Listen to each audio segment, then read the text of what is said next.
Welcome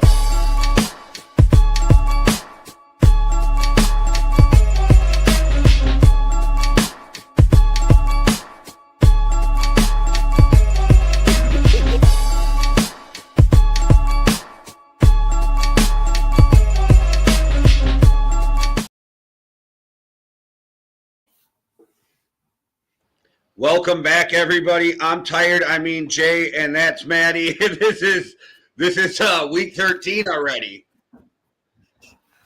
Yeah, welcome in to week 13, guys. And the Dallas Cowboys are back, baby. The best team in the NFL. Clearly, they've beat the last two Super Bowl champions, the two teams that went for the Super Bowl in the space of 4 days. So the Dallas Cowboys, this our year. We them boys. Let's get this going. I'm obviously joking and a bit over the top, but I waited until you finished. I did feel like muting you in the middle, but I waited until you finished. No, but what a Thanksgiving, Jay. Some great football in the Thanksgiving games. The Detroit Lions went up against the Green Bay Packers. The Cowboys went up against the Chiefs. The Ravens went up against the Bengals. And after that, we got the Eagles against the Bears as well, which we are going to go through and review before heading on to our Week 13 Sunday preview show, where we go and bet every single game against the spread, finishing off the show with giving you our fantasy players of the week. Me and Jay going up against each other in fantasy so far this week, and the swing looks like it's going more towards Jay because I have a wide receiver I have a wide receiver every week that scores lower than 2 points, and it changes wide receiver as well. So it does. So you obviously didn't look at my side because I have only had one person hit their projected, and it was Aubrey. Okay, only guy on my team. But I need this win more than you do because I got to win out to make the playoff, to even have a shot at making the playoffs. Yeah. And I lost that. I think I've lost that first seed basically after first week. I haven't seen what Payne's doing. But guys, if you want to join our league at any point, then you can message us next year. Payne beat you by letting his shit auto set his lineup. Yeah, when Christian McCaffrey was on your played team, he forgot to go set up his lineup and still beat. I was like, that is ridiculous. Because you got a good team, so the fact that you lost, but you got a good team, so the fact that you lost and he forgot about it is wild. Yeah, I'm going to go find Raheem Morrison, and I'm going to go shout at him for saying, why not give Bijan Robinson the ball more and more and more? And he just refuses to give Bijan Robinson the ball. But Jay, let's get into those Thanksgiving games. The Detroit Lions came a cropper up against the Green Bay Packers. Jay, were we a bit harsh on Micah Parsons at the start of the season? He's really started to tick up for the Packers. Wait, you were harsh on Micah Parsons. The only thing I said is I don't think he makes them a Super Bowl. I don't think he sets them to the Super Bowl. But I did say at the end of this could be a win-win. My whole thing is I just defended the Cowboys because I thought they got a lot of heat for a trade I thought was good for them. But here's the thing. Mike is one of the greatest, one of the best. I don't want to say greatest because that sounds career-wise, right? And we're not there yet with him. But he's one of the best defensive players in the league. But like everybody, he does have some weaknesses. Shocker, Packer fans. We've watched over the years, you run at him. He's kind of weak in the run if you run right at him. But, dude, the dude comes off the line like he shot out of a fucking cannon. There was a sack in that game where I was like, how the fuck did he get there in 1.5 seconds? He was shot out of a cannon. Yeah, Micah Parsons in that game got 2.5 sacks, and he is joint top of the league with speed pressures at 15 speed pressures so far this season. That basically means getting pressure to a quarterback within a second and a half or something, I think, speed pressures. The other two on that list that he's joined with are Will Anderson and Nick Benito. And considering, Jay, when I said I was harsh to him, I think we both said that the trade, once you calmed me down and you said this could be a win-win, I was like, do you know what? Yeah, this could be a win-win. I think the trade overall Micah to start the season, I think just didn't show up. I think you watched him against the Packers, like with the Packers versus the Cowboys game. I don't think he really showed up for that game. Like he got given the one sack on Dak Prescott, but really that was a tackle. Dak basically made the line again and had started running, but he wasn't really showing up, and then all of a sudden he's just stepped up again, and obviously that is to do with the injury, and he clearly is a great defensive end and will continue to be so in the league, and the Packers look really good on that defensive line with him in there. Yeah, it's going to be interesting. It won't be next year, but it'll be the year after to watch the Packers try to figure out how to maneuver a tight salary cap, because that is not something they're used to. They are not used to paying guys like this, which is shocked us all to begin with, right? Like when the Packers decided, like, hey, we're going to go out and get Micah Parsons, but it shows the policy era in Green Bay is going to be different, which is why at the beginning of the year, a lot of us were like, and it wasn't just me and you, if the Packers don't play well, like good enough this year, will they walk away from their front office and their coach, which I thought they might with the moves they made. Not that LaFleur was bad, but that over the hump we talk about. But from what I've seen this year, he's there. He's sticking around. LaFleur ain't going nowhere, because even if they get bounced in the first round, I think they've shown that it's not the coaching. I don't know if they'll get – that's not me, Packer fan, saying you will get bounced in the first round. I'm just saying if it happens – Packer fans are brutal, especially to a Vikings fan. So I thought I might just put that out there. I think where the Packers have got themselves in is into the salary cap position that the Dallas Cowboys had themselves in. They basically just where you have a quarterback that's earning the highest amongst the highest in the league, and do you know how good that quarterback is? Is he worth the highest pay in the league? Dak Prescott becomes worth that amount of pay when you know he's got less expensive pieces around him. And the Packers, if they want to go forward, they still need to go get a weapon at wide receiver and stuff like that. But this was a great game for the Packers. Yeah. They really put it on Jared Goff. And Jay, what has happened to Jared Goff under pressure? Because last season he was one of the best in the league under pressure. And this year, the 2 games he's faced pressure, he's really struggled. I'm glad you asked. Because I was really watching the game.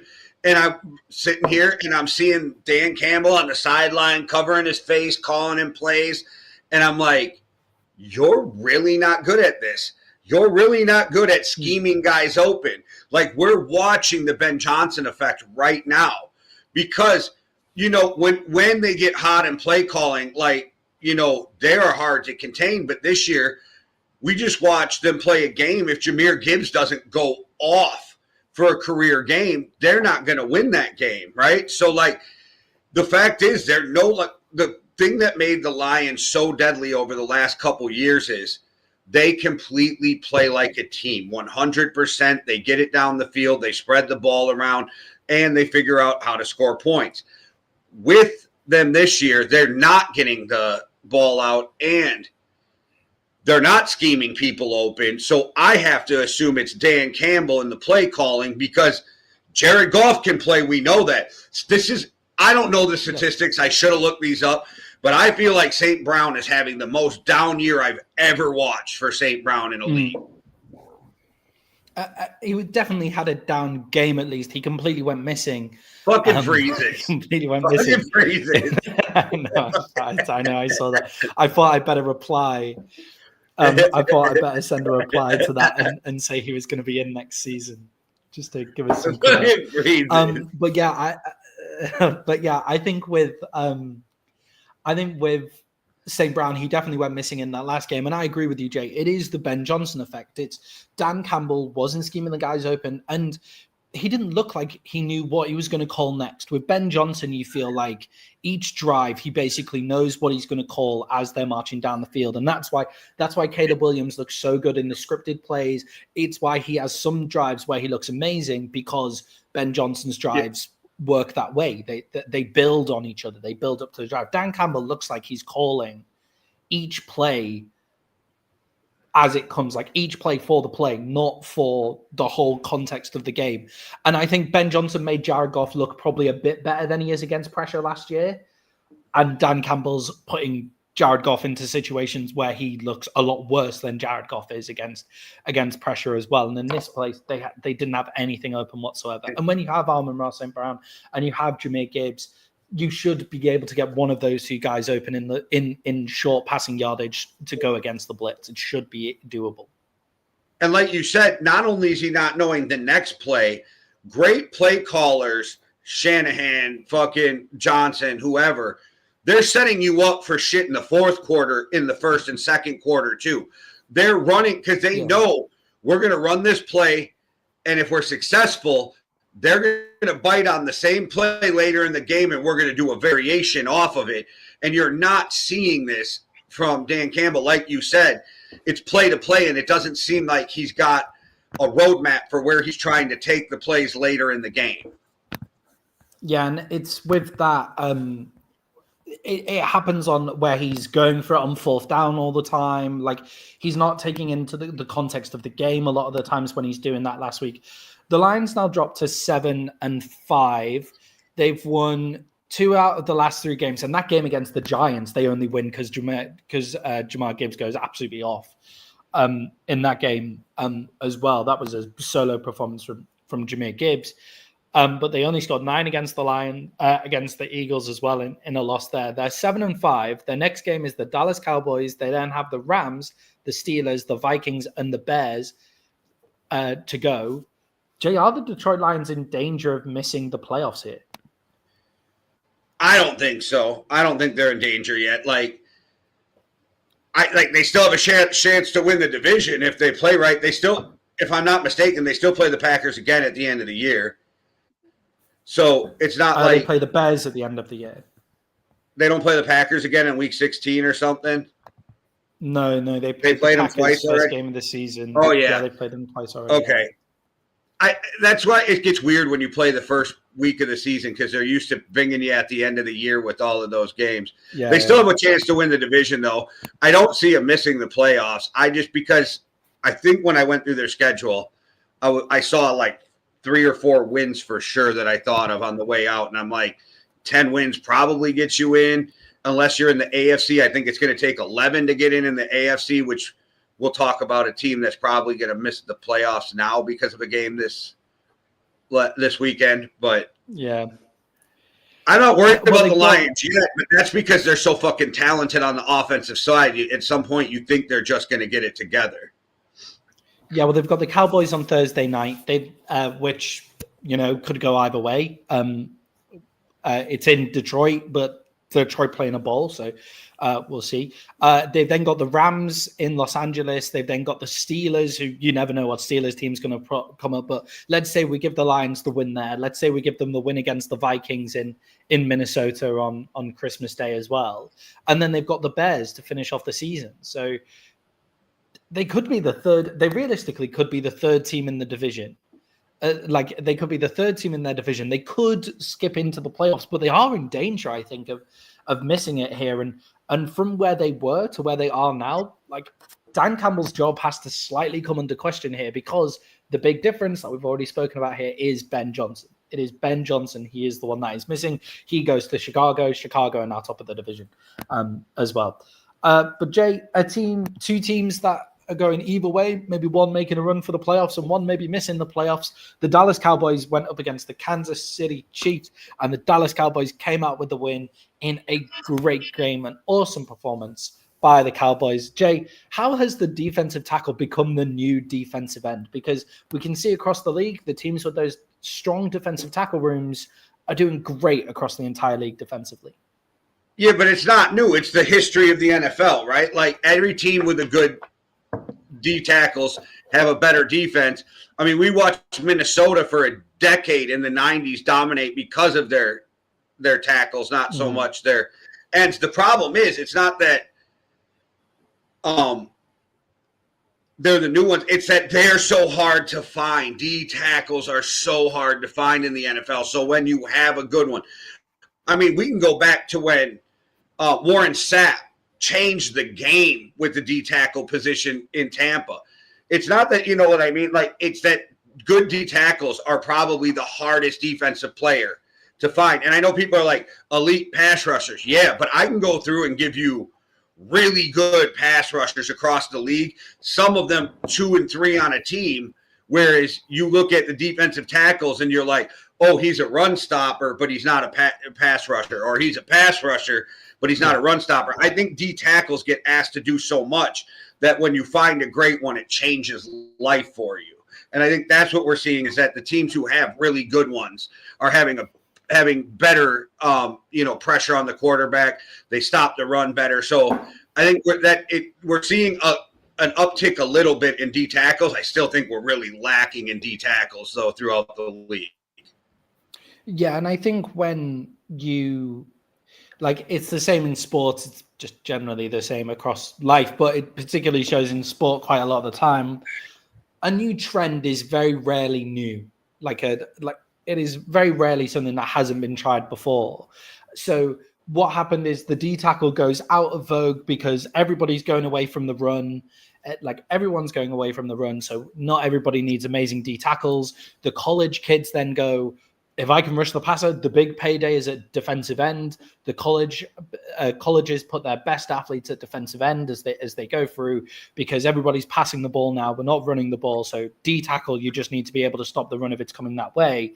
And then all of a sudden you get the Eagles come along with Jalen Carter and Jordan Davis right up the middle, and they basically win a Super Bowl by doing that, pass rushing through the middle. And it obviously makes loads of sense. If you can generate pass rush up the middle, then it's much better than getting pass rush at the end. And now everybody is trying to shift to get in the D tackles again. So now the D tackle is coming back into vogue and is becoming the most important player on that defensive line. And to me, the Dallas Cowboys trade for Micah Parsons into what they went for was recognizing defensive end not as important as defensive tackle. And they've come away with 2 great defensive tackles, and they already had a decent one on the books in Odigizua as well. Right. And then they've let Micah Parsons go as well. I get what you're saying. I just didn't like the way that was worded, right? I think it's prioritized because it's harder to find. But I don't mind it. I don't know why that just gave me this weird irk down my spine. But I was like, it's this thing where Cowboys, Well, I'm just saying, I was going to say, the Cowboys, you look at them. Good defensive tackle. When they're healthy, that's where the Tampa Bay Buccaneers get you, because they can blow up the center of the line. But again, I think finding good D tackle is, you know what? It might be the second hardest position in the league to find behind a good quarterback. Yeah, and I think the Cowboys have particularly struggled to find D tackle. They've been struggling at D tackle for forever. For as long as I've been watching them, the Dallas Cowboys have struggled at D tackle. So going and getting those D tackles was the right decision.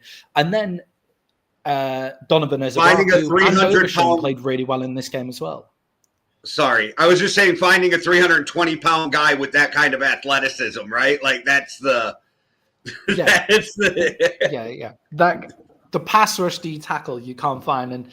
And they thought they had it in Mazi Smith, but they then asked Mazi Smith to trim down his weight, which, the whole thing of Mazi Smith was he's just huge in the middle. But anyway, so the Dallas Cowboys can now go.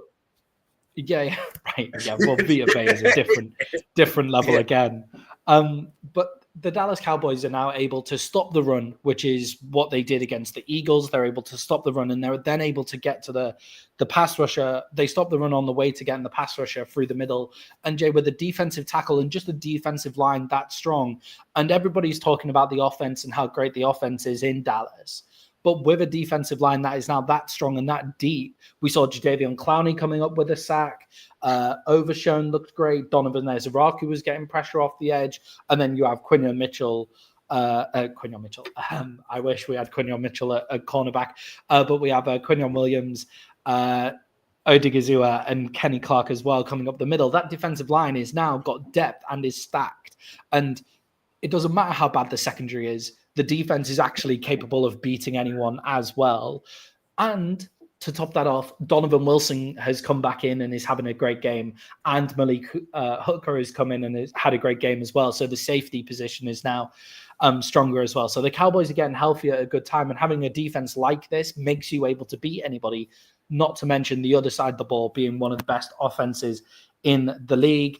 And Jay, with that, the Dallas Cowboys could make the playoffs. If the Dallas Cowboys win out, they'll be 11-6-1, which should really be enough to get them to the playoffs. At 11-6-1, you would assume that they're able to get there. Jay, if the Dallas Cowboys make the playoffs and the offense continues to play the way it's playing, should Dak Prescott be in contention for MVP? Sure, but they're not going to give it to him. Who does it go to? If the Dallas Cowboys make the playoffs and Dak Prescott doesn't get it, who does it go to? As long as he doesn't throw 4 picks in a game again, probably Sam Darnold. But there's a lot of push for Matt Stafford to get it right now, too. And here's the thing. It's not even that Dak doesn't deserve it. I just don't think they'll give it to him. I think Dak has a reputation of being like Dak. And so unfairly at times, but I think that ends up hurting him in it. Not that he isn't deserving. I just think that we use writers to vote on this, and it becomes a weird thing then. And also we've seen where, not that Dak's like this, but we've seen that guys say something and piss off writers, and then they don't give them the award they're supposed to get too, right? So trusting writers, I think, is the problem, because unless there's a clear cut MVP, we're always going to argue over who it should be, or, why did this guy get snubbed? And then it becomes, unless it's a rare circumstance, it's really a quarterback award. So then we're arguing which ones. Just from what I'm seeing, I think Stafford and Darnold have the edge, but I think Darnold will have another game where it'll kill his chances of it. So we might be talking Stafford and Prescott at the end of the year. We'll see. Yeah, what it'll be for Dak is Dak's a game manager. He needed George Pickens. He needed CeeDee Lamb. Like, obviously against Kansas City, CeeDee Lamb looked great again. So that's an important step up as well. And that's what they'll say. And then they won't acknowledge that Matthew Stafford has Puka Nacua and Devontae Adams and Sean McVay calling the plays behind him as well, and they won't say that on the other side. But that's what they'll say about Dak Prescott. Hey, but Dak Prescott will be deserving of it if he carries them. But Dak Prescott got sawed off shoddy. I'm just saying.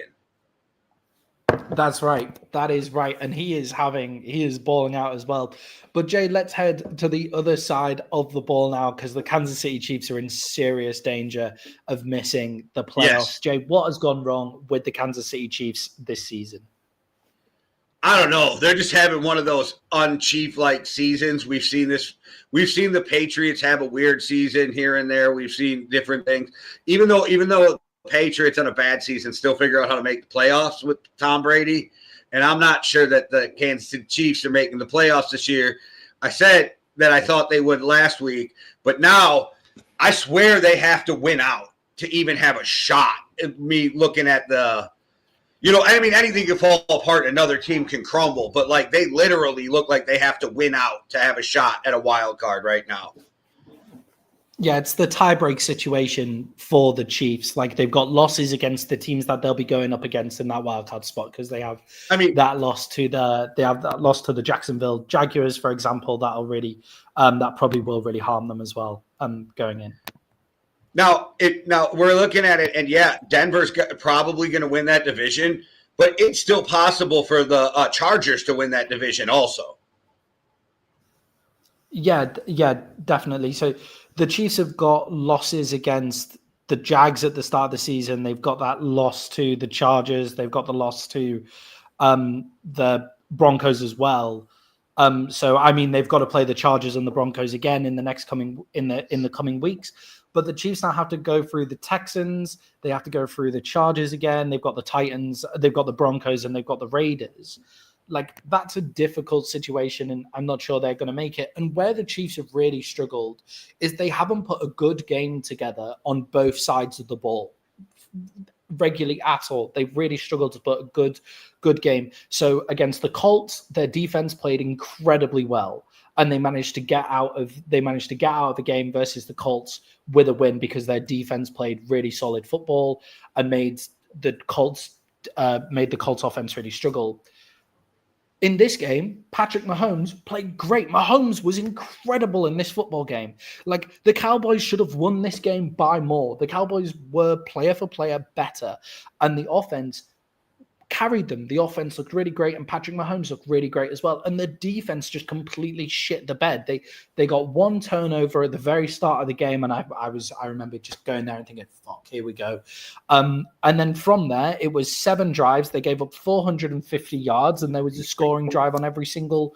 There was a score on every single drive from there. So the Chiefs and they're just not able to marry each side of the ball up. And if you're going up against teams like the Texans with their great defense, the Chargers with the way they work the ball, the Broncos with their great defense, you're going to struggle. And if they've got to win out, that's going to be a real test for them. Jay, the other game on Thanksgiving was another team that has struggled that nobody really expected either. It was the Baltimore Ravens going up against the Cincinnati Bengals. The Ravens were 7-point favorites in this game and came out as losers. Jay, is this season John Harbaugh's last as head coach of the Baltimore Ravens?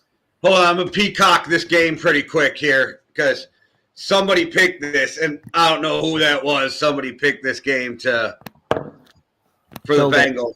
Yeah, it wasn't the Bengals, though. It was the fact that I thought the Ravens looked that bad this year, and I just thought they were going to spark from Joe Burrow. I didn't think it was going to spark the defense.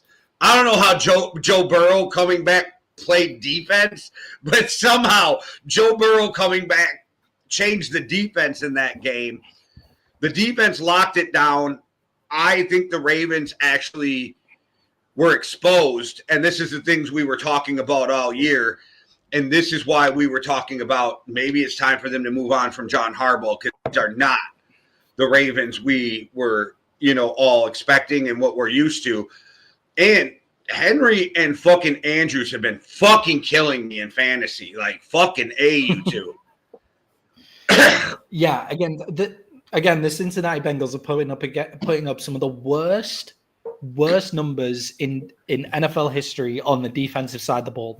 This game will probably take them out of the worst defenses in NFL history, but the rest of the season, they've been terrible. They forced 4 turnovers in this game. They were giving up 6 yards a play still. The Bengals were still giving up 6 yards a play in this game, and the Ravens only scored 14 points because they turned the ball over 4 times. Like, that kind of stuff, that kind of discipline, those kind of things, that is down to the head coach. And I do think that it is time for them to move on from John Harbaugh, because it is the case of it's the same problems you're getting every single year, the same things that you're struggling with, and they're getting these same problems, and it's about having the same voice in the dugout. It's the same voice in the locker room every single year, and they just need a new voice in there, sort of fresh perspective to move on. And on top of having that problem, Jay, with the turnovers, Lamar Jackson was missing wide open receivers that entire game. Like, he was completely missing people. It was a case of he's like Lamar Jackson was deciding whether to run or not. He wasn't decisive in his time to run because he's coming off those injuries. He wasn't decisive into when he was running. And then that was leading him to missing wide open receivers as well, because he was about to take off. Then he sees a wide open guy and he goes to throw it and he misses it several times. It was a really poor game all over, Jay. And on the other side of the ball, Jay, is the Bengals offense, are they going to cause headaches for teams down the stretch? I think they're going to be a thorn in people's side. I think it's going to be a problem. It's such a weird season because by this time of the year, you have a really good feeling how it's going to go. And you look at some of these teams and you're like, I'm not sure which team's going to show up, how they're going to play, where we're going to, you know what I mean? It's a weird season this year on these predictions. And it's been shown with these weird fucking point spreads too.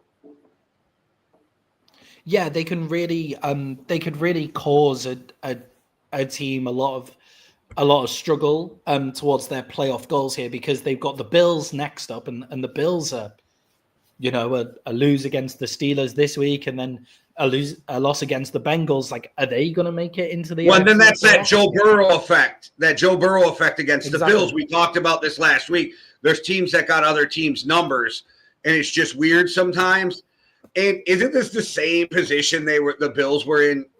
Was it last year or the year before when they had to win out and then they just missed the playoffs at the end of the year with the last game of the season? And I don't know. It's a weird situation. I think I don't think the Bengals are going to make it to the playoffs at 4-8. Like what? 5, 6, 7. No, I know, but this is wins, where I'm not saying they'll make it. They didn't make it that season either, but they were sitting there at the end, still with a chance, and they fucked people's road to the playoffs up. I think their defense is too bad, though. Yeah. I do. I think their defense is just too bad. That's where I get stuck. But the way they played with Joe Burrow there, I swear Joe Burrow was playing fucking linebacker or something. Yeah, I think they could really cause a few teams a few headaches. But when you're that good on the offensive side of the ball, you can force teams into mistakes. I think that's it, isn't it? It's if you're so good and you're moving the ball so much on one side, the other offense has to make those plays. The other offense feels the need to have to push it. They feel the need to have to make those plays, and they force you into mistakes as well by being so good. And they could really cause some problems for the Buffalo Bills. They've got to play the Ravens again. They could really cause some problems there, and they could really destroy some AFC teams' playoff hopes there. And Jake, finally on our review of the games we've already had on Week 13, we had the Friday Night Football game after Thanksgiving of the Philadelphia Eagles against the Chicago Bears. I called this as one of my best bets of the week, so I'm going to do some peacocking here as well. The Bears were +7 going into this game, and I think we could see the win here. Are the Chicago Bears a Super Bowl contender? I still don't think so, but I am really impressed with the way they're playing, and I really like the football they're playing. But they do play games that I feel like the best teams in the league will get them. So they still had me questioning that. But this is still a win for Chicago this year. Like, I don't think anybody thought Chicago would be this way. I don't think Chicago thought they'd be this good. Let's be real. So this is definitely a win for Chicago no matter where it goes. Do I think they're a Super Bowl contender? No. Can they shock the world, though, because they are most likely going to make the playoffs? Could have a home game because they could still win this division. So, yeah, they could definitely shock the world, right? But I think this is a win for them no matter what happens with what we've seen. I still think they're probably a year away from being a Super Bowl contender. But really impressed with what Ben Johnson's be able to do, especially after that awful, 0-2 start. So that's a very impressive what they've done from here. And it looks like he's got Caleb Williams on side into playing the style of football. But in this game, they managed to win this game pretty convincingly with Caleb Williams playing badly. Caleb Williams had a terrible game in this. He was overthrowing players. He was missing wide open receivers in this game. And I said on the last podcast, look, you don't need Caleb Williams to be that 60% guy. You don't need him to be the 70% guy. But he was way below 50% completion in this. And it wasn't like he's way below 50% completion because he's trying to fit it into tight windows. He was way below 50% because he was missing wide open receivers in this game. And they still managed to beat a good team because of the run game that Ben Johnson generates. So Kyle Monungai went for 130 yards. In this game against the Eagles. Going for 130 yards against the Eagles is incredible for a rusher. I think they do have a sneaky chance here when their defense is picking up. Like, as their defense gets more healthy, they actually were able to play with some linebackers this year in this game. Caleb Williams started to look a bit better. Caleb Williams will have better games than this. He went 17 of 36 for 154 yards, 1 touchdown and 1 interception. Kyle Monungai, 22 carries, 130 yards, 1 touchdown as well. So Caleb Williams will be better than this throughout the season too. All right. The NFL, you're not even an NFL quarterback if you can't throw over 62%. So, like, if you're throwing under 60%, then I'm not sure that you really have a shot at anything. And unless you're Doug Williams, he's the last guy to win a fucking Super Bowl with less than a 62% completion rating on the season. So, like, I don't trust Caleb Williams in those moments. Like, that's the thing. Like, do you trust Caleb Williams in the biggest game of his career, in the playoffs, to be able to throw a team on his back and be like, let's go? And it's not saying he can't do it. I'm just saying he's so young and he's still learning. And to me, it's almost like last year was almost a throwaway year. I mean, a lot of experience, but new coordinator, having to learn a new system, Ben Johnson, We see these games from Caleb Williams. I think unless he gets over 65%, we'll never see Caleb in a big NFC championship game. But that's just me. I don't know. That's why I don't trust him. I don't trust that he's the quarterback who can carry you at the time of a game, and that's what you need in the playoffs. You need a guy on that team at times can go, I'm going to go out there, I'm going to put you on my back, and I'm going to carry you. I think that's something that he'll work towards, and I'm not saying he can't. I'm just not sold on him in year two to be able to throw him on their back in his first playoff run in the NFL. The one big positive for Caleb to take away from this game, because he didn't play well in this game and the Bears really won in spite of Caleb, is when it came down to it, scores were close. The Bears were marching down the field on the run. It was 3rd and long. He throws it over the top to Cole Kmet for a big play on the scramble, over the top, a really nice laid-in throw to Cole Kmet in the biggest throw, in the biggest part of the game. He came big and got a big touchdown for his team there. So I think he can do it in those pressure moments. I don't necessarily think it's a pressure thing. I just think he's not naturally like hitting those. He had a shit game. Like he was shit in that game. So like he played really. He hit a good throw in that last minute, but he didn't play well. And then Jay, the Eagles lost, and that was a rough loss. That game, that was a really rough loss. The Eagles didn't play well. They lost, considering Caleb played so badly, and they still managed to lose in that game by quite a few points there. Is this game on Jalen Hurts? What went wrong with the Eagles in this game? Why did they struggle so much?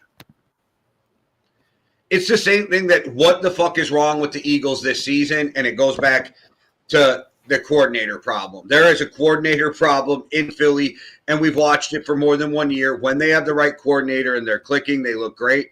When shit's not, and I don't know what they did this season, but their run game does not look the same.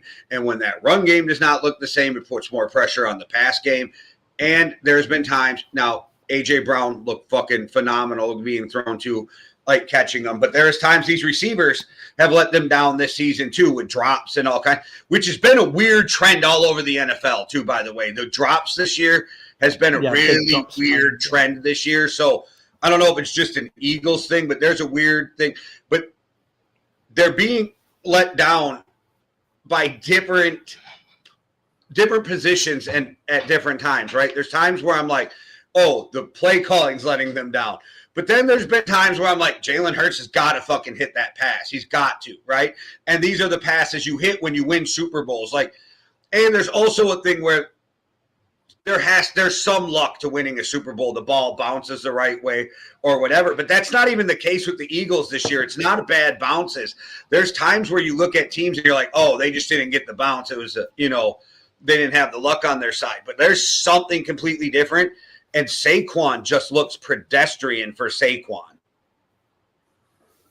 Yeah, and I think with how bad the pass game offense looks and how much they're struggling on that side of the ball with the offense, the offensive coordinator, it means that you can sell out to stop the run, right? Like nothing interesting is coming out of that backfield. There's nothing interesting going to happen. So if I'm a linebacker, it's just, okay, get downhill. Like get downhill, get them into passing yardage, and go there. They've had problems on the offensive line with injuries as well. But I've seen a lot of people calling Jalen Hurts out in this game. Jalen Hurts was fine. Jalen Hurts got 230 yards, 2 touchdowns. Like it was a lot of garbage time stuff in that yardage. All of his Devontae Smith yardage was garbage time. But A.J. Brown, 10 receptions. 132 yards, like they were decent. They just got no run game whatsoever, completely zero run game when they need to be going and getting run game to control games, because they also gave up, they also had no run defense. Like there was no way for them to control this game at all. They gave up 281 yards on the ground to the Bears. Yeah, but it's in the biggest moments where like Jalen misses a guy by a half, 4 inches, or you know what I mean? Like it's come on at what point? Yeah. And I know Maddie likes to blame the quarterback for the drops on the receivers because we watched that happen in the Detroit game. He blamed Jared Goff for the receiver not catching the ball when it hit him in the fucking hands. But, I'm just saying, I think that, but that's not it with Jalen Hurts. There was drops this year, but in this last game, I'm watching the game and there's throws that Jalen Hurts makes that he didn't, and I almost blame this loss on Jalen Hurts because there's passes you have to hit, and as the quarterback, when you're not figuring out or when you're not generating enough offense, you have to figure out how to get it done. And I don't think all this is Jalen Hurts' fault that everybody blames him, but I think this game we can put at Jalen Hurts' feet. Yeah, I think the whole Eagles organization is in trouble. I think it is the offensive coordinators. I think it is the coordinators on both sides of the ball as well. But Jalen Hurts definitely has his questions to answer. Sirianni's going to get fired a year removed from a Super Bowl. Sirianni's going to get fired a year removed from a Super Bowl. I mean, like he could do, couldn't he? Because he's. Look, if the Eagles could miss out on the NFC East title here, because the Cowboys, if the Cowboys win out, they finish 11-6-1, right? If the Eagles lose 2 of their next games, they finish 11-6. So the Cowboys win the NFC East title here. The Eagles have to play 11-7. Sorry, they'll be 11-7. My bad. No worries. I'm like, we're missing the game. That's all. They'll be 11-7. Yeah, if they lose in their next games, they've got the Chargers still to play in that run there. They've got the Commanders twice, so obviously that shouldn't be a problem because the Commanders are not a good football team. Are not a good football team here, but they've got the Chargers, they've got the Commanders twice, they've got the Raiders, but they've got the Bills as well. So they could lose to the Chargers and the Bills here. And if they lose those games and the Cowboys win out, they could lose the NFC East division title there. Jay, do you see Nick Sirianni's job being under pressure if they do lose the NFC East title? It shouldn't be, but all this noise coming out of Philadelphia is insane. Unless Laurie steps in and fires him, I don't think Howie fires him. I think Howie gets football, and I think Howie understands it. So instead of Laurie, if Laurie steps in and like, nah, you're going to get rid of him, then it is. I just don't understand the hate that he gets from his own fans. That's the shit that blows my mind, right? Like, how the fuck do you get so much hate from your own fans? All right, Maddie. So you're talking about running the table. Well, you better beat those Chargers. Yeah. You better beat those Lions, and you better beat those Chargers. Good luck. Gotta beat the next 2 weeks. Yeah. Or the next 3 weeks are going to determine your season. I think you'll beat the Vikings unless Max Brosmer becomes the next fucking coming of a quarterback. But Sam Darnold. Good luck with the. I'm not that you can't do it, but that your fucking season can come down to Cowboys Chargers. It literally could come down to Lions Chargers. That's what the Cowboys season can literally come down to. Yeah, you'll fuck around and lose to the Chargers. You're gonna fuck around and lose to the Commanders just to fuck yourself. Watch. Commanders. Yeah. Jaden Daniels will come back just for that game and be unbelievable. Like that's what will happen. But the Cowboys. I think you're making the playoffs. The Cowboys could, in theory, lose one of those 2 games and still make the playoffs because they'd be 10. What were they? They'd be 10-7-1. Like 10-7-1, you probably make the playoffs. At 10-7-1 if they lose one of those games, but if they run the table, they're in 11-6-1. They're in. And the Eagles have to do the same thing. The Eagles have to beat the Chargers. And in a perfect world, we see Cowboys, Packers. That's in the playoffs everybody wants to see. Yeah, Cowboys, Packers, and just on the Nick Sirianni question. If they lose the NFC East title, who gives a fuck? It's if they go to the playoffs, if they're one and done, then the noise gets louder. The issue with Nick Sirianni is the noise not his job? Like, is the noise not his job to keep that quieter in the locker room and stuff like that as well? But it must be so hard to play in Philly. Their fans, they're top of the NFC East. they've got the NFC number one in their control, and they're getting booed as they walk, as they basically at the end of every drive, they're currently getting booed by their own fans. Currently as well, like they are. That is like as you watch that game, it's just like they're getting booed, and that doesn't make anything easier. But they are playing some bad football, so fair play on them getting booed as well. But the Cowboys could make it. The Eagles could lose the division. It's a fun. It could be a fun division again. But Jay, you're right. The Cowboys have to win out from here. What a week of football we've already had, and guys, stay with us to go through the rest of the week, who you should bet and who our picks are. And we're on fire currently in those picks, so stay with us. Me and Jay penicillin will fix that. in the Brit nearly 5 years ago. And in that time, we've gone up to about 7 shows a week. And with the help of our loyal community, we've been able to keep growing. But we want to grow even more. And that's why just giving $5 or £5 could really help us out in our Buy Me a Coffee fund. And all you have to do is hit the Buy Me a Coffee link in our YouTube descriptions. That'll be on every single video. You can give £5, $5. You can give it once, you can give it every month.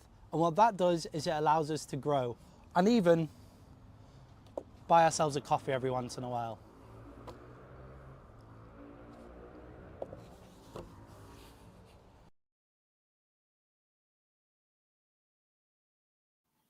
Yeah, so guys, if you are watching and you fancy keeping us powered throughout these shows, you can buy us a coffee.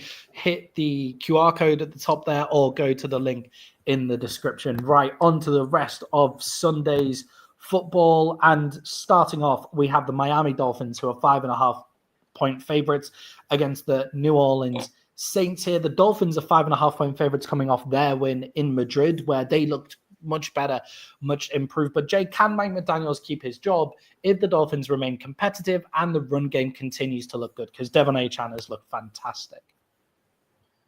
Well, can he? Yeah, because anything's possible in Miami. Should he? No. We've seen this. We've seen this play out for how many years now? Like Miami has just been when they were starting to get better, they fire Brian Flores, okay, after trying to bribe him to lose games. Then they hire Mike McDaniels, which we haven't seen them make any kind of splash or run, and they've gotten worse since Brian Flores was there. They had an uptick quick for a year, but they've gotten worse. Like, what have we seen from McDaniel? I think the only reason people talk about him maybe keeping the job is because he's likable, because I don't know why you would even try that in Miami. And then Maddie, you got a whole raid going on behind you. Yeah, massive raid. We live on the road between the airport and the center, and obviously this is one of NATO's key positions where I live. So we get a lot of military police going back and forth ferrying diplomats around. So that's what that probably is. But with that's not as fun. With Mike McDaniels. Yeah, it is weird. With Mike McDaniels, I don't think he should keep his job. I agree with you. I think he's an excellent run game coordinator.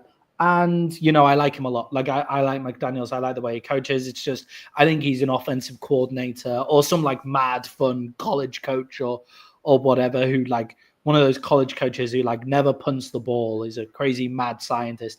And he has a good run game going there. And I think in his defense, Miami, when you look at the offensive line, is shocking. Like, no one can get anything done. And the GM rightly got fired as well. There's some more going past there. The GM rightly got fired in his position because he hasn't put a good squad together either, and they've built from the outside and they're struggling to come in. But Mike McDaniels is part of that decision-making as well, and whatever the marriage is there, it doesn't work. Like, it doesn't work for Miami.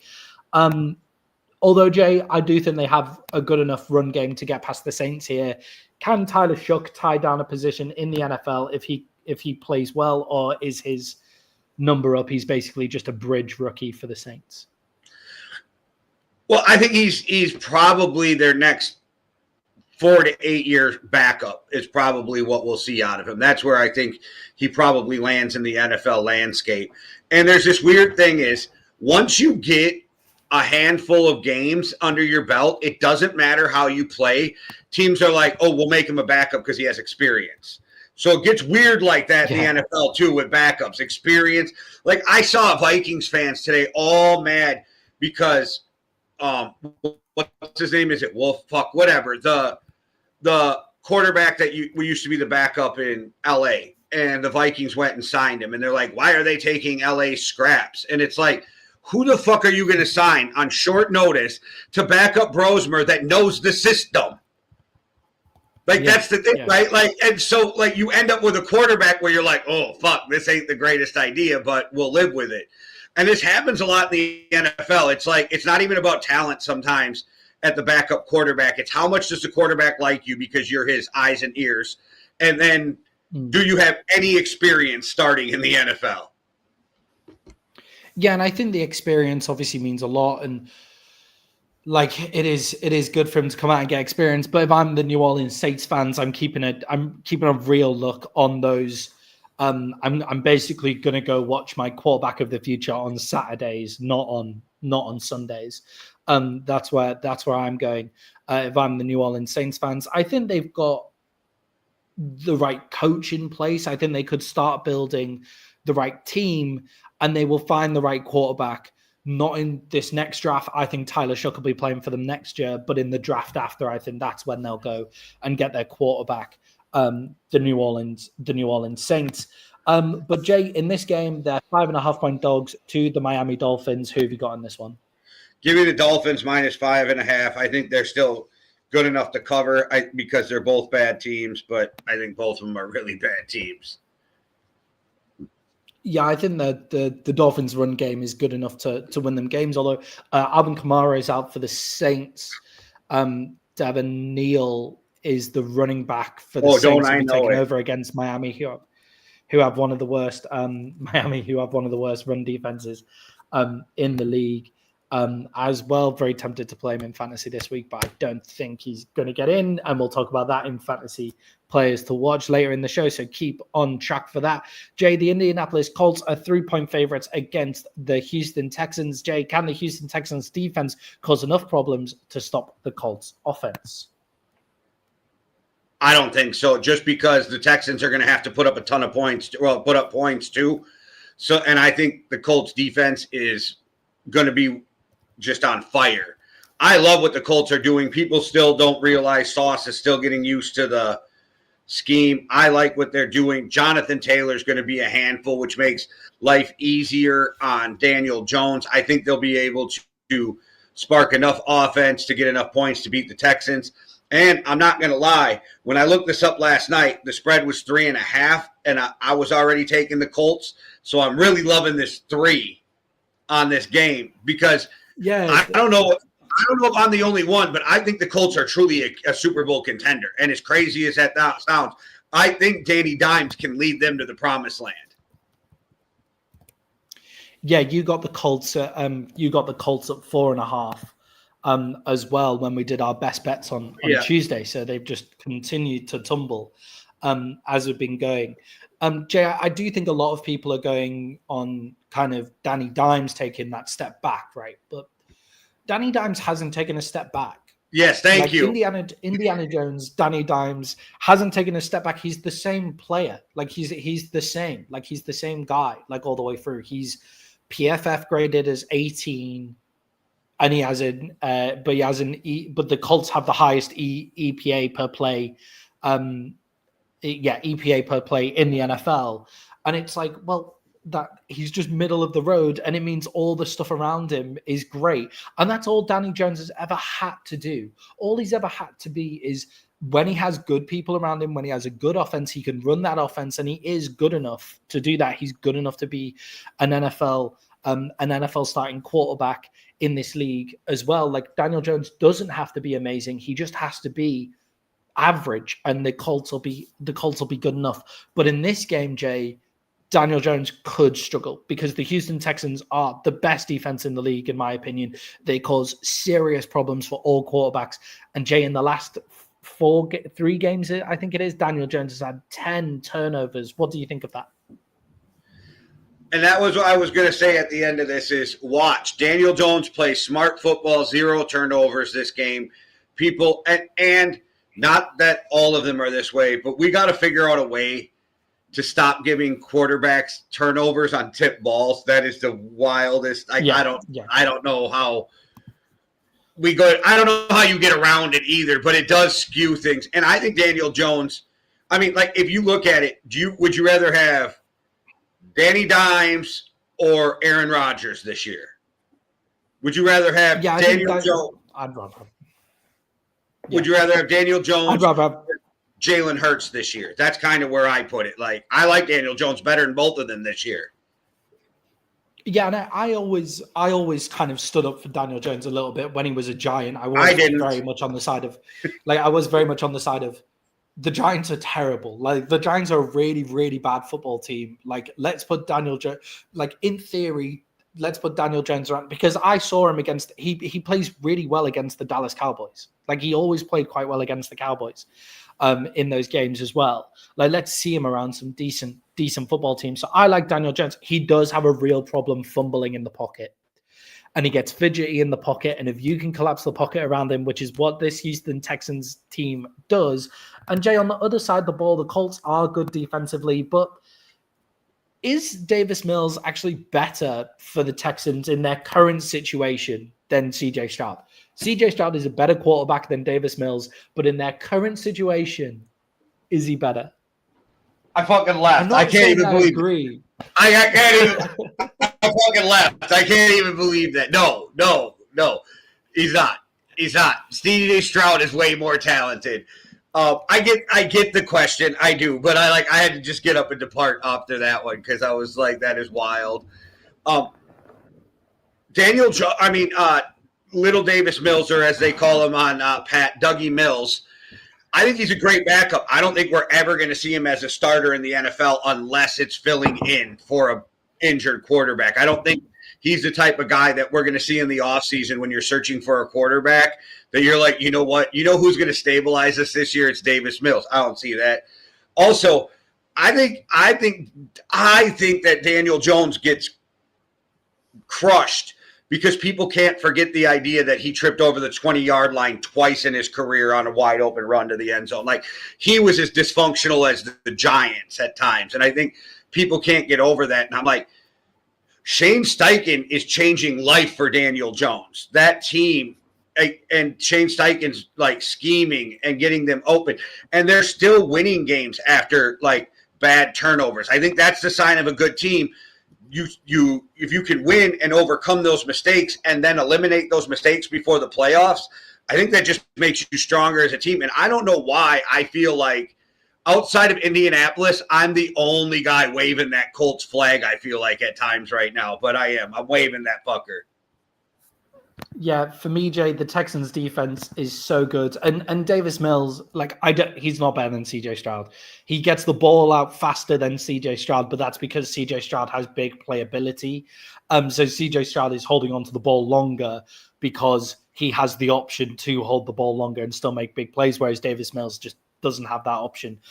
So he needs to get rid of the ball faster. Jay, for me, I'm taking the Texans in this one. I think the Texans defense is so good. So we'll see. And the Colts have been on a real struggle towards this part of the season. I wouldn't be surprised if the Colts win. I wouldn't bet this game, but Jay, it's a best bet for you. So all right. I want to make a quick Colts in that one. I want to say this. Take a deep breath, think about it, and if you want at the end of the show, we'll allow you to change that pick. All right, move on. All right, here we go. Jay, the New York Jets go up against the Atlanta Falcons. The Falcons are 3-point favorites. Jay, Kirk Cousins goes up against Tyrod Taylor. Who will have the better game in this one? Fuck, if this ain't the game of the who gives a shit bowl, like this, nobody gives a shit bowl. That's what this one is. See, and here's the thing now. So I had this game picked, and now the spread went up on me. So this makes me now question all of my decisions on this game because the spread moved a half a point on me. And that's how bad these teams are, is that a half a point has me questioning what to do. The truth is, the Falcons should come out and own this game because the Jets have been so awful.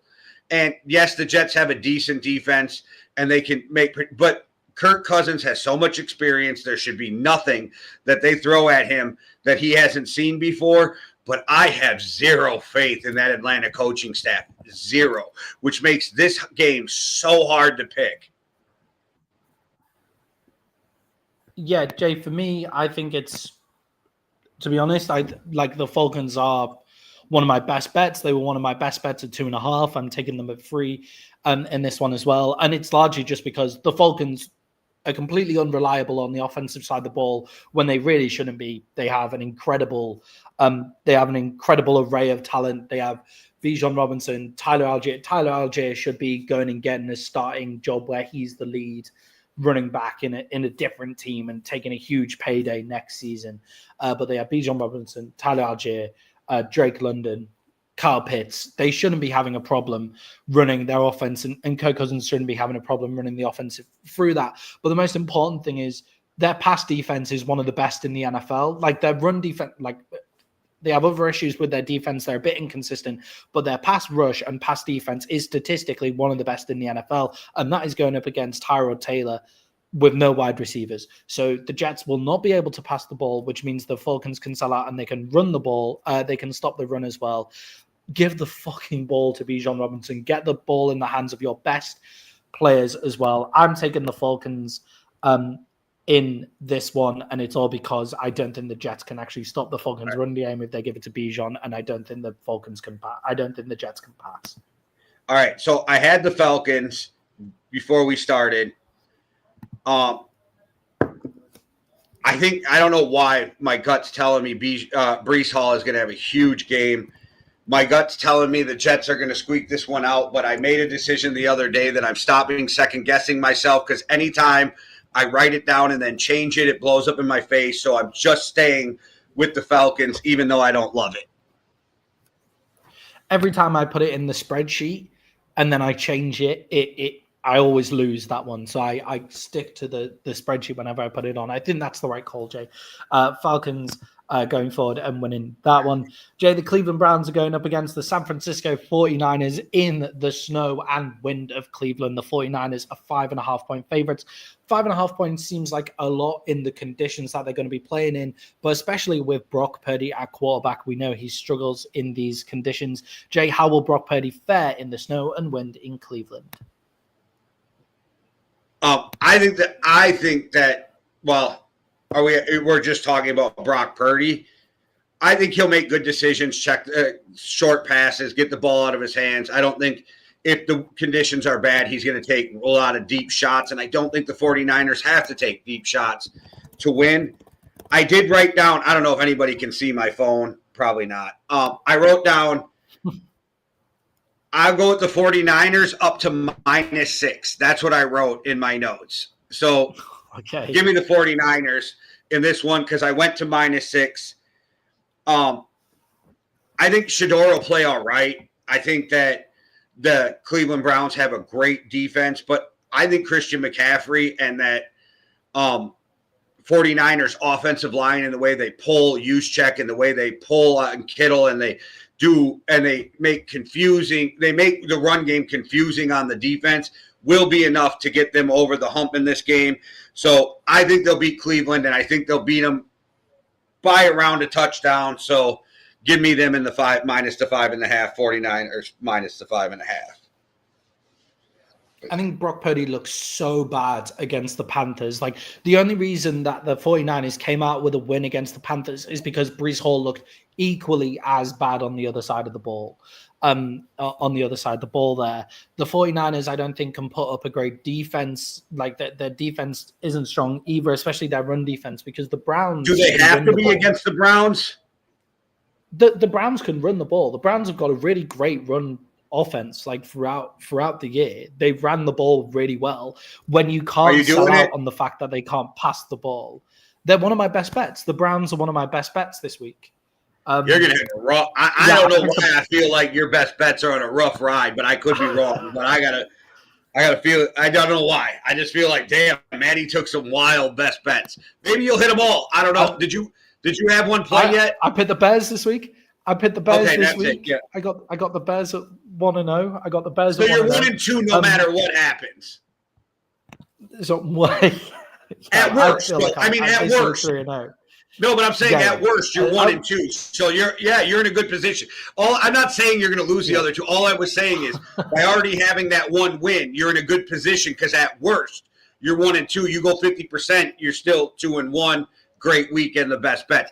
That's what I was getting at. I get it. Came out sounding wild, but no, I was getting at you're in a good position to win your best bets this week. Yeah, I think the Browns with a bit of extra juice from Shedeur Sanders, like they get way more juice now at the quarterback position than they did with Dylan Gabriel. Like Dylan Gabriel in these conditions wouldn't have been able to do it. They get a bit more juice. You have to respect the run game. They can go get it. You have to respect the pass game. And then Jay, the big important thing is here is the Browns defense is unbelievable. They've just come off a 10-sack game. I know it's against the Raiders, but how much better is the 49ers offensive line than the Raiders? Realistically, how much better is it? 10,000? How much better? It's 10,000 times better. They player for player. Do you player watch for player, Christian McCaffrey? No. Without that offensive line, Christian McCaffrey can't go. That offensive line changed life for Christian McCaffrey. This is all I need to see from. Well, that just proves I'm right. That proves I'm right. Where Freezes even says he is the worst at betting football. So there you go. Proves my point.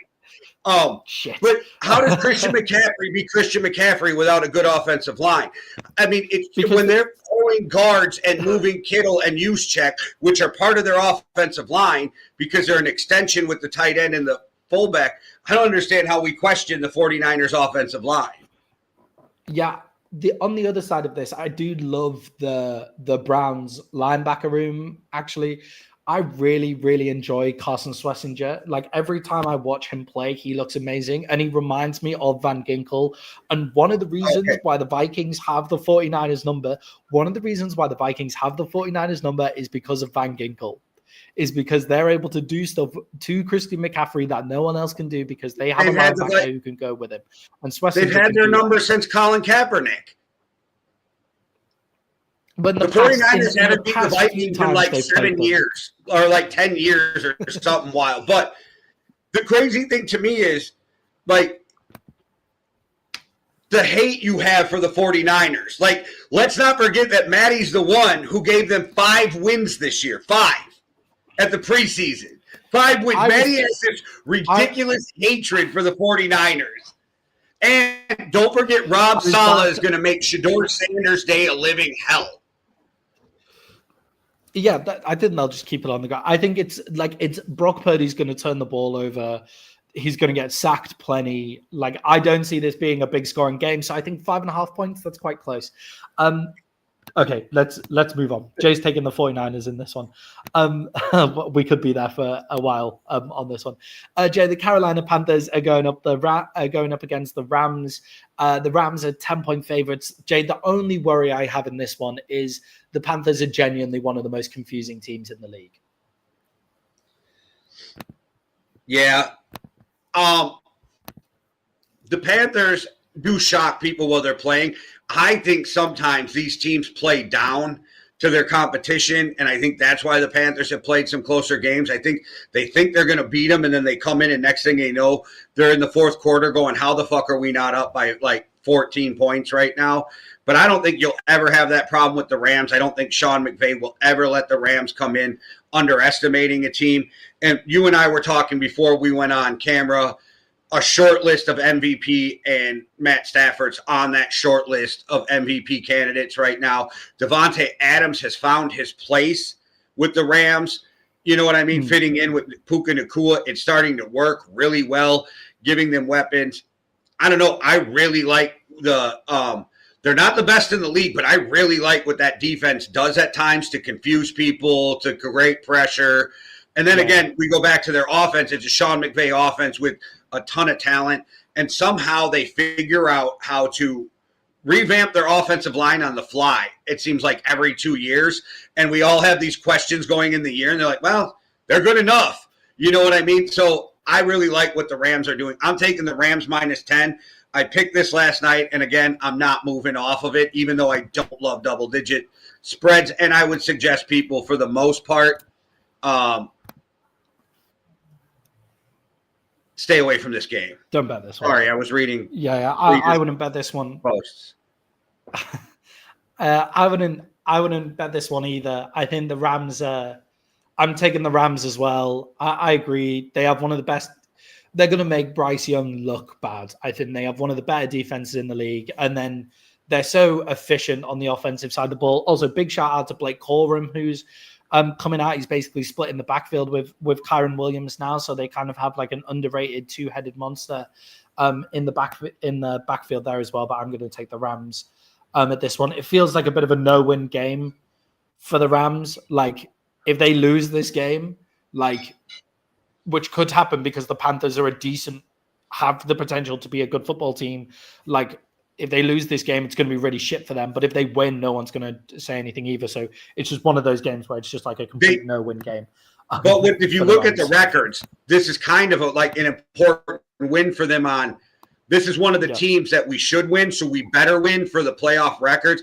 But I want to see Freezes' ass in the comments on Thursday so I can talk all kinds of shit to both of you about the Browns. All right, Jay. The Tampa Bay Buccaneers are 3.5-point favorites going up against the Arizona Cardinals in the last game in the early window. How much of a difference does Baker Mayfield playing make for this game? It is confirmed that he's coming out and playing, I believe. More than the 10,000 times better I gave the offensive line of the 49ers, because I am a Teddy Bridgewater fan. I had my Teddy two-glove shirt back in the day, but that is not the answer for the Bucs, and they really need to accumulate some wins going into this playoff run at the end of the year. I think Baker Mayfield playing is huge for them. And to me, if Teddy was – I have it right here in my notes. If Teddy plays, I'm taking the Cardinals. If Baker plays, I'm taking the Bucs. I wrote it right in my notes. So, you know what I mean? Like, that's how much of a difference it makes to me in this game, because Baker's tough as nails. He's more accurate than people give him credit for, and he just has that winning will that you need at the end of the game. I do think Baker is one of those guys that can throw a team on his back for a quarter like you need to in the playoffs and go, I got you. Yeah, I think with I think with Baker Mayfield playing, we've seen it. We've seen what happens when he plays injured. We saw it in Cleveland. This could be bad for him. But I do think, Jay, it does make a big difference because he just has to make a couple of big plays. The Cardinals against the run have struggled. The Bucs run. Bucky Irvin seems to be coming back. It sounds like he's got a few mental health issues recovering from the injury as well, which could be something to watch out for. But, with Sean Tucker out there, Bucky Irvin seems to be back in as well, and Rachaad White, I think they're going to lean on the run game here. Baker's not going to have to do loads, and I think the Bucs will come out with the win. Jay, do the Bucs actually have enough to hold the Cardinals' passing game here? Because Marvin Harrison Jr. is still out with an illness, it seems like. But the Cardinals are getting good passing stats, and the Bucs struggle in the pass game. Can the Cardinals put the Bucs receivers on an island and go out and get this win? So I think the Bucs will win, but I also have faith in the Cardinals to move the ball. Jacoby Brissett to pick up some points. I don't think they need Marvin Harrison Jr. We've seen that with Jacoby Brissett because he's like that machine type quarterback. He just wants to get the ball out, open guy, move the chains, keep the sticks moving. I think that has a lot to playing behind Tom Brady, helps that. I think Jacoby Brissett is a guy we could see starting for a team next year too. He's not, I don't think he's the guy that a team's looking for and go, yeah, we're going to sign him for the next 4 years. But I do think he's that Ryan Fitzpatrick bridge quarterback who can win you games. I like how Jacoby Brissett plays. I just don't have a lot of faith in the Cardinals to put it together when it's on the line. If they can catch a lead and they can hold the lead, that's when we see them win. I don't find them to be a team that's going to win in these dogfights. And I do find Baker to be war-tested, battle-tested, and to be one of those guys that'll win. And it only being a 3-point spread makes me think that a a lot of people put some money on Arizona, but I could be wrong. I'm pretty confident in that Tampa Bay pick. Yeah, and let's stay with the Bucs here. I did actually miss a game in our early window. The Tennessee Titans against the Jacksonville Jaguars. The Jags are 5.5-point favorites. What steps do you want to see Jacksonville take before the playoffs to be able to make a run? Because it looks like they're going to creep in that wild card spot. They could still win their division, but it looks like they're definitely going to be in the wild card spot with the way that the Chiefs are playing and their tiebreaker against the Chiefs as well. I don't know. They're getting bounced in the first round. That's just all I got to say. What I watch from the Jaguars is they can beat bad teams. They struggle against good teams. They're not doing the things we were hoping we would see from them. And then it just leaves more questions moving forward about Trevor Lawrence. I don't know what to think, and I refuse to stay in a toxic relationship. So I don't think the Jags will do anything great moving forward. But I will say this week I am taking the Jags in this game, but it's only because they're playing an awful Tennessee Titans team. And I had them at -7 and was taking them. Now that they're at -5.5, I'm for sure taking them. Yeah, I feel like a lot of money has come down on the Titans in this game, which I was surprised about. Like, is Cam Ward good enough to steal a win? Like the Titans, they played the Seahawks pretty close last week. They've been in some games that they maybe shouldn't have been in when they had double-digit spreads. Are they good enough to steal a win here against the Jags team? You are against the Jags because we don't know what to expect from the Jags. That's the problem. That's why I said even making the playoffs are one and done. And I feel like I'm in a toxic relationship, even though I'm taking the Jags this week. It's like I don't have any faith that they haven't made the steps. In the run game they have, but I'm saying with Trevor Lawrence, we haven't seen the steps that we were all hoping for with Liam Cohen. And is that just this year being the new system in there? I would say yes, except this is the same problems we've seen, that we've had questions about Trevor Lawrence through his whole career. And at what point, again, like Justin Herbert, am I not going to hold Trevor Lawrence accountable for not doing shit if I'm holding Justin Herbert accountable for not doing shit, right? And so it's like I feel with these two quarterbacks, I'm like, we're just always giving them excuses because we see the talent. But at some point, the talent doesn't fucking matter if you don't live up to it. Yeah, I agree, and I think the consistency is the big problem here for the Jaguars as well. Damn! You got Jesus hit you with the Jaguars. Jaguars. I think they're struggling. I think they're struggling for consistency here, but give me the Jaguars in this game as well. I don't think they're. Like the consistency is a problem, but player for player, they are better than the Tennessee Titans by at least a touchdown. So I've got to take them at this point here. Does it worry you? Jay, we're moving on to the week Sorry, go on. Does that pick worry you? I wouldn't take it. I wouldn't bet this game at all because I don't know who the Jaguars are going to be. I don't know who's showing up for any of them. Jay, we're moving on into the late window now, and we have your Minnesota Vikings going up against the Seattle Seahawks. The Seahawks are 11.5-point favorites in this one. Jay, is Max Brosmer the quarterback of the future in Minnesota? Well, we're about to find out. I don't know. I can't, but I do know the Vikings coaching staff loves him. I know in the preseason and through the whole season, they have nothing but great things to say about him. I don't think they wanted him to play in year one at all. I think they wanted this to be J.J. McCarthy, get these reps. Yeah. So, again, this hurts. I said Tuesday, I said 250, 2 touchdowns and an interception, and I'm still sticking by that. I do think this is like a 27-35 type game, but I'm still going to just take the Seahawks to cover because if it goes bad, it's going to go bad the other way. So give me the Seahawks to cover, and I'm just watching this game to see how much we get out of Max Brosmer. There's this stupid meme going around that he's the first Gophers quarterback to start a game in the NFL. That is completely wrong, you guys. There is 4 Gophers quarterbacks who have started in the NFL besides him. So whoever's putting that bullshit out there, Zuckerberg needs to go back to fact checking. Yes, for many reasons. I do think that Max Brosmer, has a lot of the good measurables to be an NFL quarterback, like 6'2".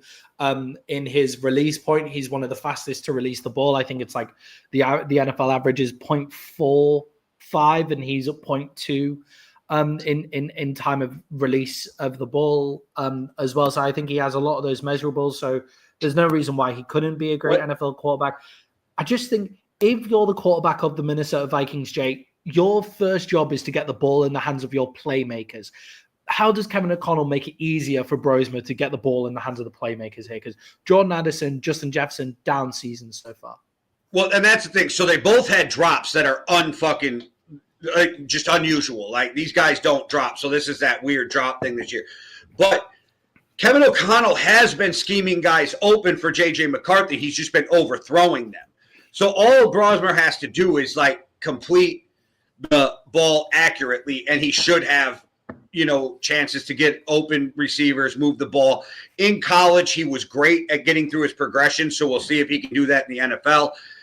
The only reason I know about Max Brosmer a lot is because they're one of the Badgers' big rivals, right? We have the Paul Bunyan game and all of that shit, and we always play in the last game of the season. So I pay attention to Big Ten teams, especially original Big Ten teams, because the Big Ten got so big now it's hard to follow SC and Oregon and all the other teams that are in there now. But the originals, and I'm not a Gopher fan, but I did enjoy watching Max Brosmer play at the college level for the year. For the year with the Gophers, he was a 5-year starter in college. I think that matters too, all that experience. But my question for you, Maddie, is I know what they already said they're going to do, but what happens if Max Brosmer comes out, throws for 312 yards, 3 touchdowns, no interceptions, and wins the game?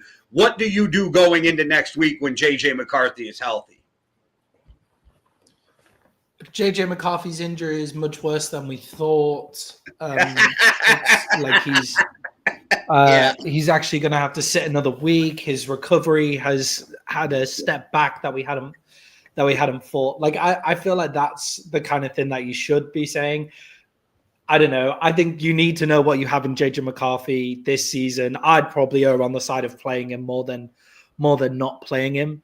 If I'm the Vikings, they need to know. You have to know. So you need to give J.J. McCarthy as much time as you can. Do you have to know if for some reason Max is the future? Then it doesn't matter, right? Yeah, that's 100%. I'm just playing devil's advocate. You might I do think you have to know with JJ because he's your first round pick. He's shown such promise. JJ McCarthy, I think, has shown more promise than I think people are giving him credit for. You mentioned the drops. JJ McCarthy's completion percentage could be about 8 to 10% higher if the Minnesota Vikings players caught those passes, his completion percentage, because he's actually had so few attempts in his NFL career. 10 drop passes in a game destroys his completion percentage across his career and stuff like that as well. So, I think his completion percentage is better than you think. I think there's been issues with he's played with a terrible offensive line. So I give him another crack at it as well. But if Brosmer comes in and looks great, maybe you play the hot hand till the end of the year, and then you have a true quarterback competition when you come in. The real problem here, though, Jay, is one of the shorts that kind of went off. I think got a few hundred views last week was me saying how good the Seattle Seahawks defense is. They're top five. They're top 5 in basically every measurable, the Seattle Seahawks defense, and they don't get the same love that the Broncos or the Texans or the Browns do. Is this one of the toughest starts you can get as a rookie QB coming up against the Seattle Seahawks defense here?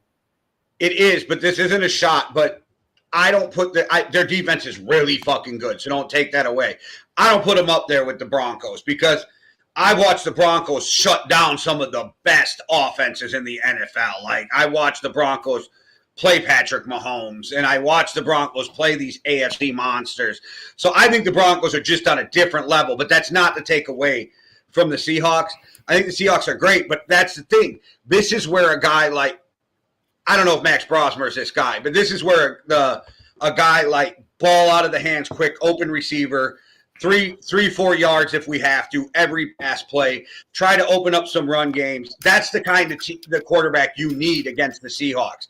You don't want a guy that holds the ball too long. You don't want a guy who's going to try to fit it into windows they shouldn't, because there's times these corners can be ball hawks. There's times you hold that ball too long, you're getting hit from the blind side. Like, this defense is really good, but I think they're going to keep Rosmer out of your hands quick, this and that, you know what I mean, short pass. But I still think it's a really rough game for any quarterback to play, so good luck for a rookie. But again, I still think somehow he ends up with 250, 2 touchdowns, and 1 interception. I don't know why. My brain keeps telling me this. I think Seattle also put you in the place of a shootout, don't they? Which puts more pressure on the quarterback position as well, just because of the way, like, they can score so quickly. They have the most 20-plus yard plays in the league. They can score so fast. Maybe it's them or New England, but they're definitely one of those two. But they score so fast, they can put you in the space of, oh, I need to score. I need to make a big play. I need to make a big play.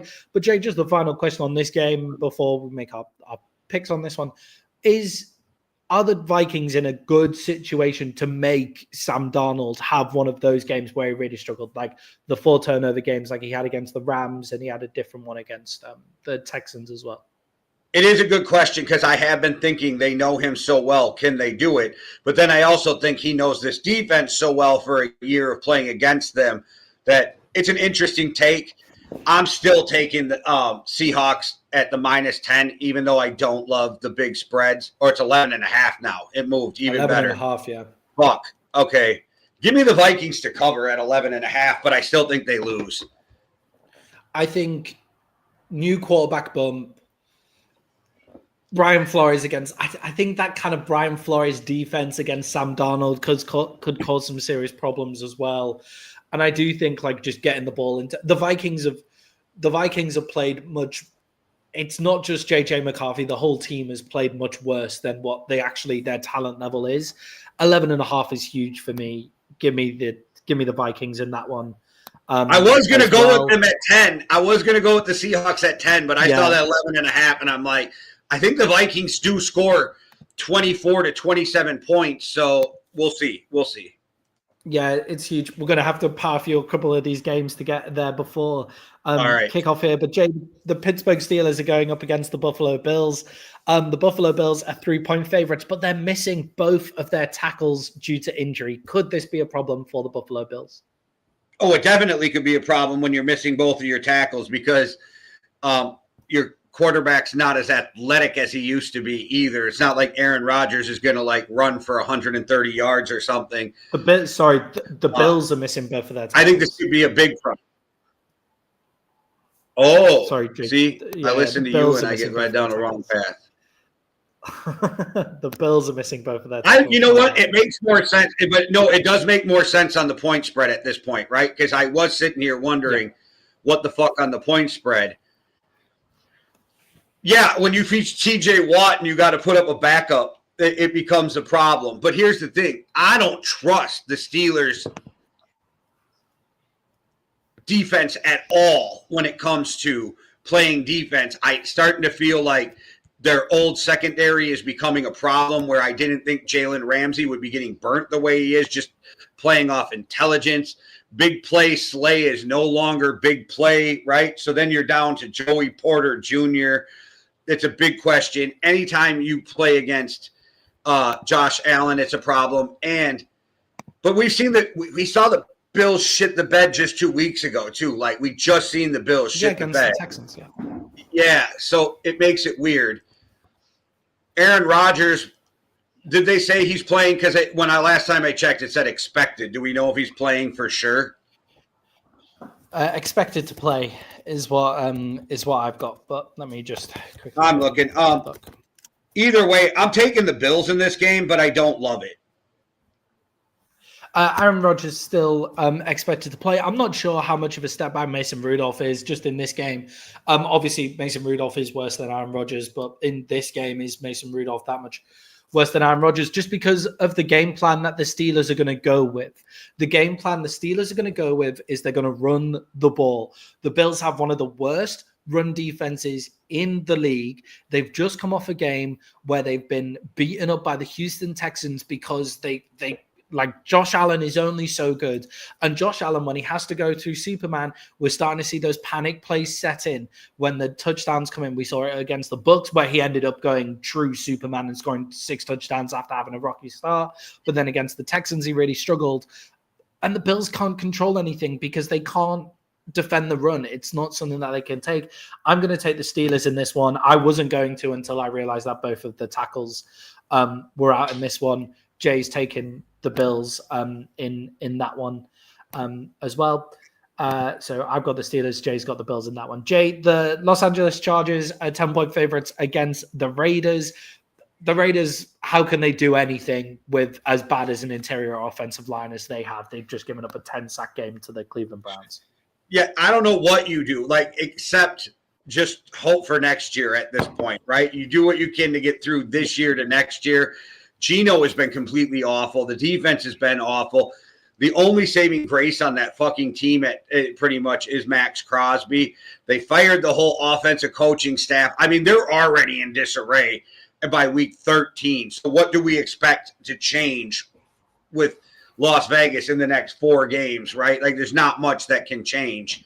So I think they're just going to have to ride this out and try to figure it out moving forward in the draft and in the offseason. I am so shocked at, I didn't think they'd be great, but I am so shocked at how bad the Raiders are this year. Yeah, it's once your interior offensive line is as bad as it is, you're giving up 10 sacks. I know it's against the Browns who have Myles Garrett, who's the sack leader in the NFL. So that is semi-excusable, but 10 sacks is ridiculous. Against the Chargers team where they're starting to step back up again. They're just incredibly inconsistent, but they've started to move back with the injuries getting a bit better. Their defensive line started to come back. Jay, 10 points in this one. Who you got? Give me the Chargers, but I don't love it. Yeah, don't love the point spread for this Chargers team. The Chargers are quite inconsistent. They don't move the ball very well consistently. So 10 points is a lot. The Raiders can't get anything going. And the Raiders moving forward, they have to basically do what the Broncos did at the start of this season and just throw all their money and all of their draft picks at the offensive line, get players that they know can play guard and center, and just throw the money at it for whoever your quarterback is going to be back there next season, whether it's Kyler Murray, whether it's Mendoza, whoever you can pick up. I've got the Chargers as well in that one as well. Moving on to Sunday night football, the Washington Commanders are going up against the Denver Broncos. The Broncos are 6.5-point favorites. Jaden Daniels is out in this one. Jay, are you surprised by how bad the Commanders' defense has been? And is this the kind of game that Bo Nix has to be taking over if we're going to be convinced that he is the quarterback of the future in Denver? Yeah, I don't know if I'm shocked or whatever that they're this bad, but this is what we talked about in the offseason with Dan Quinn. They'll get better at defense, and they haven't. They haven't gotten better at defense. Yeah. They've actually gotten worse than last year, and so that's a problem. And where they're at in the season, I'm not playing Jaden Daniels unless he's 100% healthy. Why would we risk him at? And it just I don't care what people say. This is a quiet tanking for better picks, because why put Jaden Daniels out there when you don't have to, and you just get better picks. You get Jaden Daniels healthy. I don't love the fact that defense didn't get better, and it makes me question Dan Quinn a little bit, but I'm not going to get too overly, judgmental about it, because we'll give him another offseason. But this is the things that we thought Dan Quinn were going to fix in the offseason, and he didn't. Yeah, I think with the players he's got, I don't think I'm that surprised. They've been very injured as well. They've had a lot of injury issues. They just didn't fix. They didn't fix the problems that they had on the defensive side of the ball. They made it to an NFC Championship game probably a season too early. Jaden Daniels has been injured. Terry McLaurin's been injured. Deebo Samuel had an injury at the start of the season as well. They've just struggled throughout the season with injury on the offensive side of the ball. Defensively, they've just struggled in general. They didn't really retool well enough on the defensive side of the ball. here. So I don't think I'm surprised that the Commanders were that bad, but I'm surprised that Dan Quinn hasn't been getting more from them. I agree with you on that one, Jay. On the other side of the ball, I also think, just on the Denver Broncos side, but also on the Commanders side, the Denver Broncos are so fucking good on defense, and they put so much pressure on the quarterback. Unless Jaden Daniels is 100% healthy, you're really making the right decision not to put him up against this Broncos defense as well, because they come to eat, they come to sack your quarterback. Nick Bonito is joint with the highest speed rushes in the league as well. Is close to being the sack leader in the NFL as well. So really the right decision. But do we really need to see more from Bo Nix for the Denver Broncos here? Is this one of those games where he could just set off and set the record straight on how good he is as a quarterback? No, because that was what I was going to say about this point spread. The Broncos should cover it without a problem, but they don't put up points in bunches. They don't play that type of football. So they do make me a little nervous because a lot of times they play some tight games where I'm like, this game shouldn't be that close, even though you figure out a way to win it in the end.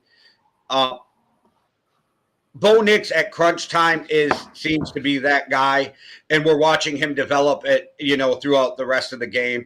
I also think that Sean Payton plays a certain style of football that doesn't lead you to have big blowouts. So I don't think that it comes down to Bo Nix. I think we're going to watch Bo Nix do his Bo Nix thing, take care of the football, move the chains, be a really efficient quarterback, which is what Sean Payton needs.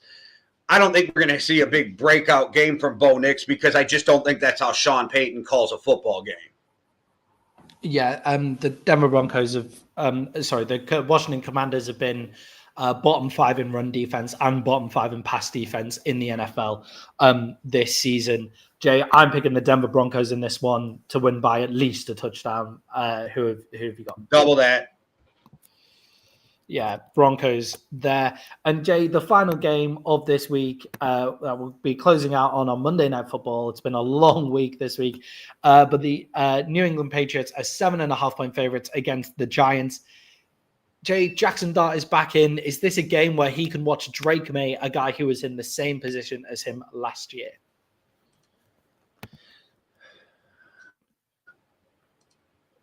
Learn from Drake May, learn from what he's doing. I don't know how much you get from watching another quarterback on the sideline. I like that Jackson Dart's back. They'll get him as much reps as you can, get him as many reps as you can.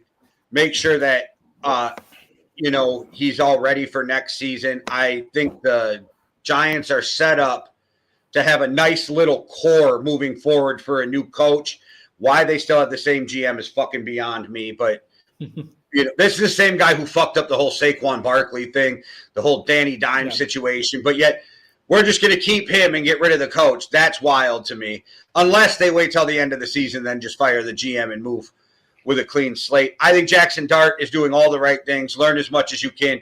You're in a bad situation as a rookie because, again, your head coach is fired. Drake May is the guy that we were wrong on. We were completely wrong. Drake May is the best quarterback in that draft class. Drake May is the top fucking young quarterback in the NFL right now, and I think the Patriots are doing everything right. I am so shocked on how good the Patriots have got so fast. I expected to see a jump, but the fact that they're playing this well is just fucking amazing.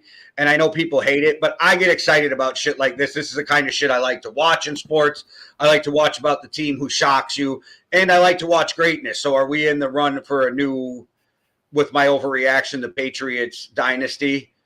I don't know. I think this is a bad game for the Giants because I think they're going to get beat up in this game. But I am glad to see Jackson Dart back because it makes it more fun to watch.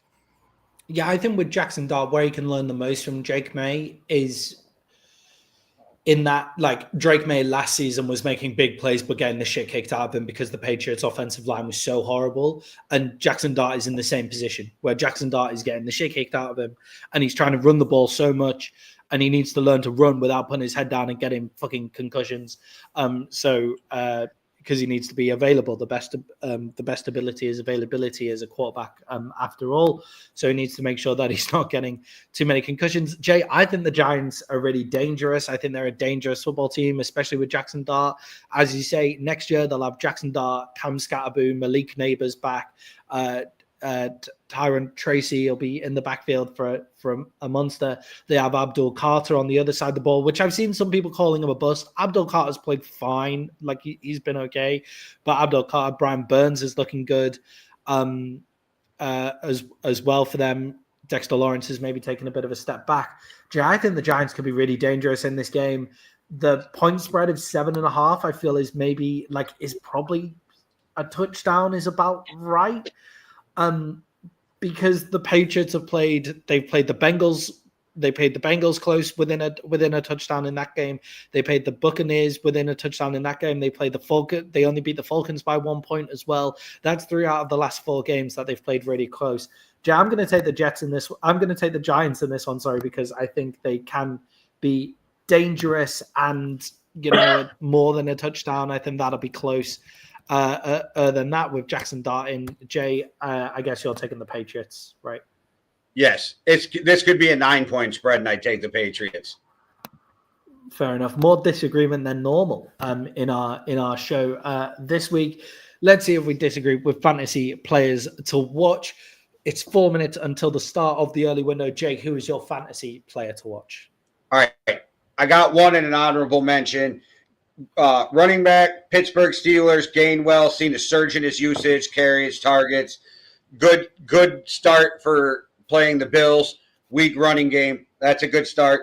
And then, you guys, he's probably on the wire everywhere. Go get you some Troy Franklin, wide receiver from the Denver Broncos. He's been coming on as of late, and his targets have been going up. Bo Nix and him really seem to have a connection, so go get you some Troy Franklin.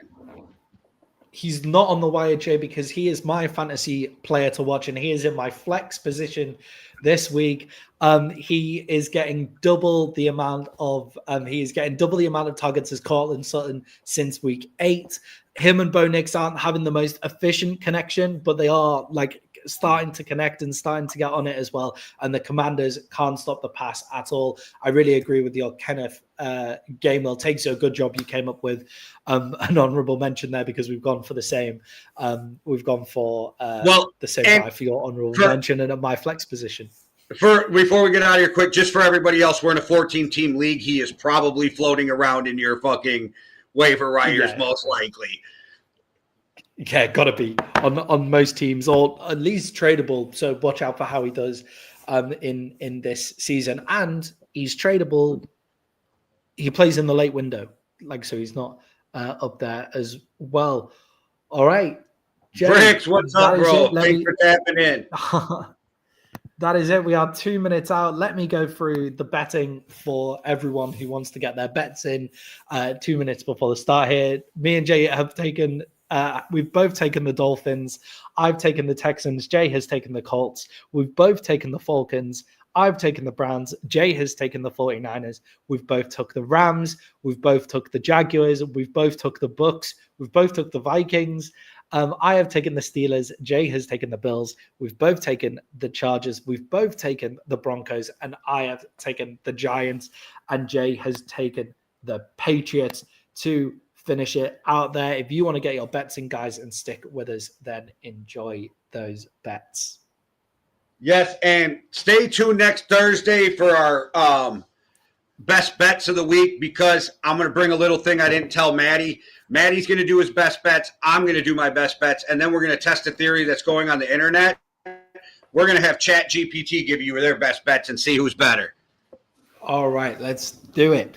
All right, guys, enjoy your Sunday of football. Jay, send us out like you always do. All right, everybody, thanks for watching. It's about kickoff, so I'm not going to ramble. We got multiple shows on the channel. Hit the notification button so you don't miss any of them. And stay tuned, because behind the scenes, we're working on trying to figure out when we're going to roast the Brit and winging it. So you'll have to see that, because he hasn't been roasted yet. Oh, my God. You said you were down, so now we're figuring it out. You agreed, now it's all right, guys. Thanks for watching. One world, one love. Deuces. Cheerio.